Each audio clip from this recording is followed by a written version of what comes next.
Alors, l'évolution du fonds de péréquation intercommunale depuis sa création et de finance pour 2012. Donc, comme vous voyez, là, en gros apparaître les 6 points de fiscalité. Évidemment, c'est dur. Hein, c'est donc 350 000 € qui vont peser en plus pour l'exercice prochain sur les comptes de notre commune. Donc voilà pour les dépenses de fonctionnement. On va passer donc maintenant aux recettes de fonctionnement. Avec d'abord les recettes fiscales, donc la revalorisation des bases, la revalorisation cadastrale, qui est de 0,90% comme l'année dernière. Une variation physique des bases de taxes d'habitation et de foncier bâti, donc plus favorable cette année de l'ordre de 1%. Il faut toujours être prudent avec cette ligne, parce qu'en fin d'année, il peut en aller autrement. C'est bien, il vaut mieux ça que l'inverse, mais ce n'est pas du gagner d'une façon certaine. Les bases de cotisation foncière des entreprises qui progressent de 6,18, et à contrario, la cotisation sur la valeur ajoutée des entreprises, vous savez, qui est reversée par l'État aux communes à hauteur de 26,5% pour les sociétés qui font des chiffres d'affaires supérieurs à 500 000 €. Et donc là, par contre, ça diminue de 68 000 € pour les entreprises évidemment des entreprises. Ensuite, vous avez le produit fiscal avec la reconduction des taux. Donc c'est un tableau, bon, vous le connaissez, on l'a déjà vu. Ce qu'il faut retenir aussi sur Maison Lafitte, comme vous le savez, c'est qu'on a une taxe d'habitation qui représente le double de la taxe foncière des propriétés, la taxe foncière pour les propriétés non bâties. Vous avez ensuite le total avec le comparatif 2014 et 2015 pour le produit fiscal des 4 taxes et des autres taxes, donc le total du panier fiscal. Vous avez donc, et là aussi va apparaître en plus gros, donc la baisse des concours financiers de l'État et la hausse de la dureté pour la commune à les supporter avec les 12,5 points de fiscalité. Donc les points de fiscalité, c'est un peu plus de 200 000 €, je vous rappelle. Donc sur la période 2011-2017, 750 000 € par an maintenant, jusqu'en 2017, 2015, 2016, 2017. Vous pouvez parler de ça, madame ça, voilà, parce que c'est ça qu'il faut regarder là. Oui. Là, on a une chute, là, on était à 5 millions en 2014, et là, on passe à 4 483.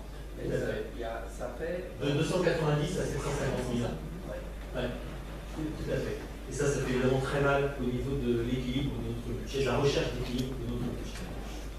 Donc, la présentation ensuite des masses financières, donc avec la fiscalité locale avec le maintien des taux et la prise en compte des dotations et compensations que verse l'État. Vous savez, les compensations, c'est par exemple pour un petit peu la TH, certaines des taxes locales pour lesquelles il y a des exonérations. Donc un total de diminution de 635 000 €. Alors, autre point qui malheureusement joue en notre défaveur, c'est la morosité de notre économie, le manque de dynamisme, qui fait qu'il y a moins de ventes au niveau immobilier. Les 2 premiers mois de l'année ne sont pas très bons au niveau des résultats de communication. Vous savez que perçoivent les communes et également les départements. Et donc c'est l'ancien. Et donc on a préféré retenir déjà ce qu'on avait atteint en 2009, donc avec 1 468 000. À l'époque, en 2009, il y avait eu un plan extrêmement tonique qui avait relancé l'ensemble du secteur de la construction.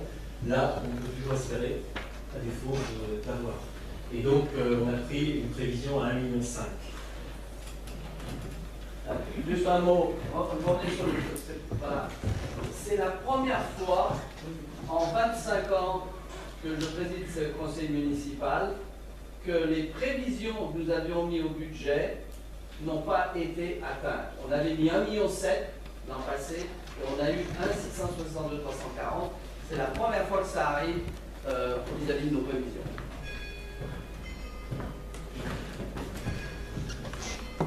C'est malheureusement révélateur de le problème. Donc les autres recettes, les produits et services, donc 12% des recettes de fonctionnement. Donc c'est la hausse de 9,01% sous l'effet de la mise en place des véhicules scolaires, ce qu'on disait tout à l'heure, et les produits générés par la FICI, des 400 000 € prudentiels des recettes.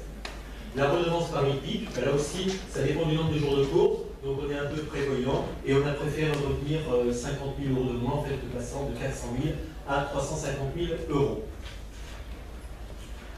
Donc en synthèse, comme vous le savez, je répète juste que vous le savez, donc la perte de 750 000 € pour la DGF, les 350 000 € pour le fonds de péréquation, les véhicules scolaires, l'augmentation subie des dépenses de personnel, la réouverture de la piscine.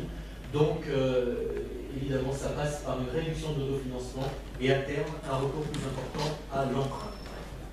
Donc cette diminution d'autofinancement avant toute hausse des taux, vous avez ici un petit tableau qui le rappelle et qui aboutit finalement à cette diminution d'1,6 million. Voilà. Alors vous avez là finalement comme un panneau de circulation, mais je dirais qu'à la place, il y a plutôt une impasse, donc il faudrait absolument qu'on puisse sortir. Et pour combler ça, bien évidemment, finalement, il faut une augmentation, comme je vous le disais tout à l'heure, modérée et raisonnable de la fiscalité. Donc, pour reprendre une petite citation, ce sera ma deuxième et dernière, de Nicolas Machiavel. En politique, le choix est rarement entre le bien et le mal, mais entre le pire et le moindre mal. Et là, en l'occurrence, le moindre mal, c'est effectivement de prévoir l'avenir et de faire comme elle fait aujourd'hui une augmentation modérée, en prenant en compte le fait que la taxe d'habitation à Maison-Lafitte est plutôt légèrement supérieure aux communes de l'Estra, alors que la taxe foncière propriété bâtie est plutôt au contraire inférieure. Donc c'est pour ça qu'on a 1,5% sur la taxe d'habitation, foncière de bâti, la cotisation financière des entreprises, et foncière des entreprises, et on a sur la TFPB donc 3%. Et donc, comme vous le voyez par rapport au 1,6 million, ça représente 416 000 €, c'est-à-dire qu'il y a seulement un quart de ce delta d'1,6 million que l'on subit dans le compte, que l'on répercute au niveau de la hausse de la fiscalité locale, afin de limiter effectivement les efforts demandés aux Mansoniens. En moyenne, ça fait 2,85. Oui, en prenant en compte effectivement l'ensemble des éléments de l'augmentation des bases, 2,85 en moyenne. Celui qui paye le foncier plus la TH. Absolument. Donc nous passons maintenant aux recettes d'investissement. Alors là, vous avez un grand tableau, comme je vous disais tout à l'heure, je pensais à ce tableau en vous disant qu'il était difficilement comparable par rapport à 2014. Vous avez, vous pouvez le regarder tranquillement, mais c'est comme vous voyez les cases un petit peu vides, parce que 2014, on n'avait pas les éléments de report à nouveau. Donc évidemment, ça limite les capacités de comparaison. Au niveau du fonds commun de TVA, vous voyez une augmentation forte sur 2015. C'est très simple, c'est que pour le fonds de compensation de TVA, c'est avec une année de retard sur les investissements. Et donc, nous avons évidemment l'effet de nos investissements plus importants du fait de la piscine. En 2015, ce sera encore, 2016 sera un petit peu pareil également. Il y avait aussi évidemment le fait de passer de 19,6 à 20 le taux de TVA, et donc, comme vous voyez, un taux qui avait aussi légèrement augmenté.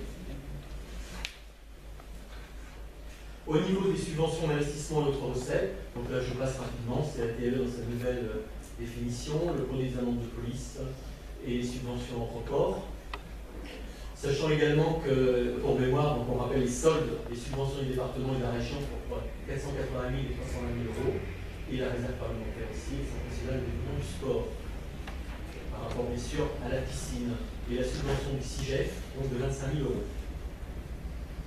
Aucune cession foncière donc, au titre de 2015, et donc également prévu le remboursement par le budget annexe de 11 Sévigné d'une partie des avances qui étaient consenties en 2010 et 2012. Donc dans l'immédiat, à hauteur de 205 000 €, c'est ce qu'on avait passé, vous savez, dans le dernier conseil municipal du 9 février, et en 2014, il y a déjà eu 250 000 €. Et maintenant, je dirais qu'il y a de la vente de nouveaux lots, bien sûr, pour lesquels des négociations sont en cours, et avant, je crois bien, pour permettre, bien sûr, d'accélérer ces remboursements.